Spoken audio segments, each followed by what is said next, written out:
Bonjour, je suis Diète Paul Arlette, architecte et chef de projet à Casa Architecture. Je pense que la réponse à la question se trouve même dans la définition des mots maîtrise d'œuvre. Donc il est essentiel de connaître le rôle de l'architecte dans le domaine de la construction, comme on connaît par exemple le rôle du dentiste ou le rôle du dermatologue. Pour en venir à la question de la maîtrise d'œuvre, c'est le suivi du projet depuis la phase de la conception jusqu'à la phase de la réalisation. Au niveau de la conception, il y a plusieurs étapes. Il y a d'abord les études préliminaires où on va essayer de connaître la morphologie du terrain, la topographie du terrain, la nature du sol. Ensuite, on va passer à l'esquisse, à l'avant-projet sommet et à l'avant-projet détaillé, où maintenant on va concevoir le projet selon les desiderata du client. Et après, on va passer à la phase réalisation.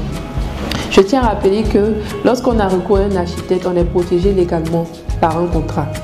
Et l'architecte va vous suivre sur tous les plans, que ce soit sur le plan administratif, financier et technique. Il va suivre le client sur le plan administratif en l'accompagnant pour l'obtention du certificat d'urbanisme. Le certificat d'urbanisme est un document qui régit des règles d'urbanisme, des règles qui sont allouées au projet et à la zone urbanistique du projet.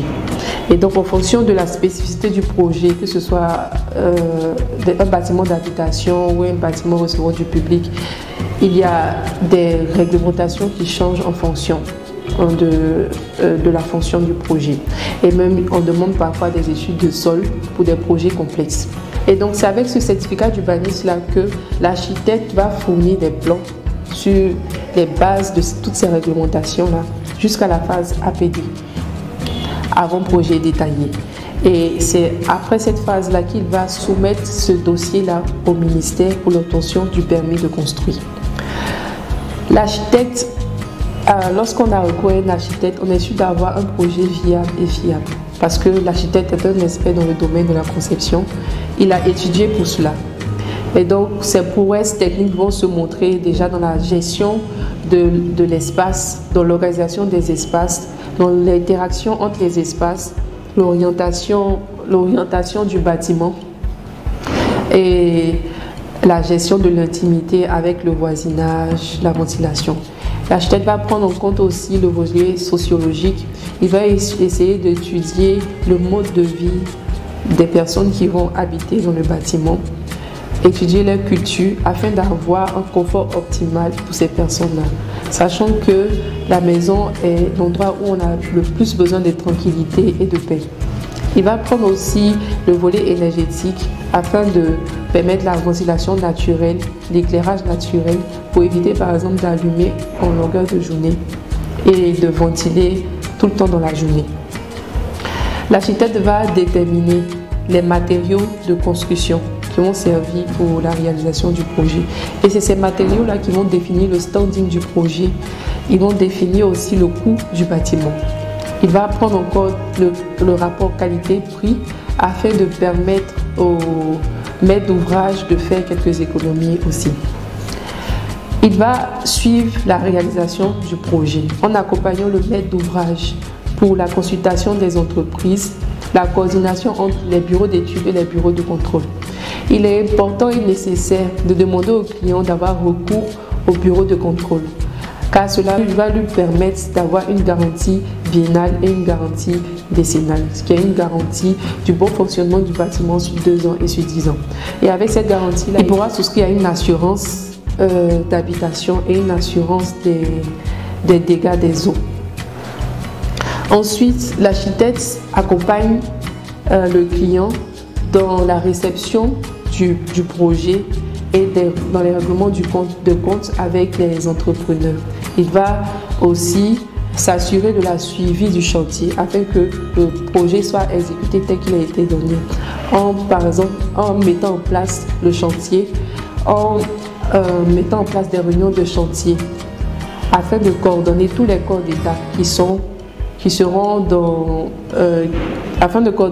corps d'État qui rentreront en compte pour la réalisation du projet. Et avec son expertise, il pourra recadrer toutes les mauvaises interventions.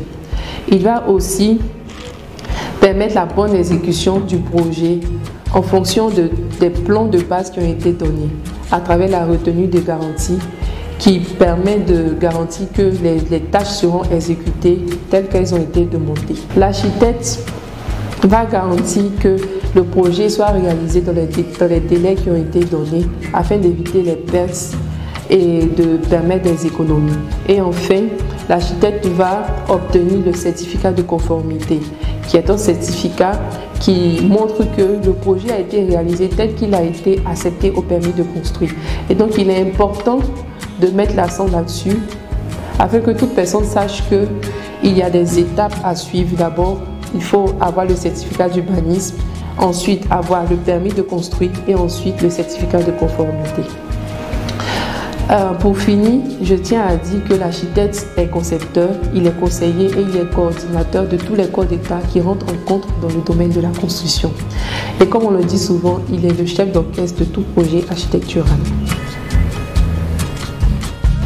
On entend par équipement technique tout ce qui participe au confort du bâtiment, surtout au confort intérieur. Je pense que l'équipement technique peut être une nécessité, par exemple pour le confort thermique et le confort acoustique. Toute personne aurait aimé être dans un bâtiment où il fait frais lorsqu'il fait chaud à l'extérieur, où il n'y a pas de nuisance sonore. Donc je pense que d'abord le confort thermique et le confort acoustique sont une nécessité dans le bâtiment. Et vu qu'on est dans un climat tropical humide, et il y a des périodes dans l'année où on est obligé de climatiser ou de ventiler, même si le bâtiment a été fait de telle sorte qu'il puisse y avoir de la ventilation naturelle. Et donc c'est à l'architecte de prendre en compte tous ces aspects-là afin de permettre de minimiser l'utilisation de ces équipements-là. Il y a aussi des bâtiments spécifiques qui demandent certains équipements techniques et technologiques. Par exemple, dans les bâtiments recevant du public où on a besoin des équipements de sécurité, des équipements, des éclairages de signalisation et des systèmes de désenfumage.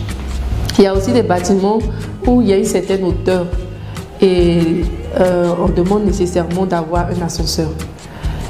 Et tout ça pour dire que l'équipement technique et technologique peut être une nécessité lorsqu'il y a obligation. Et lorsqu'il n'y a pas d'obligation, ça devient un luxe.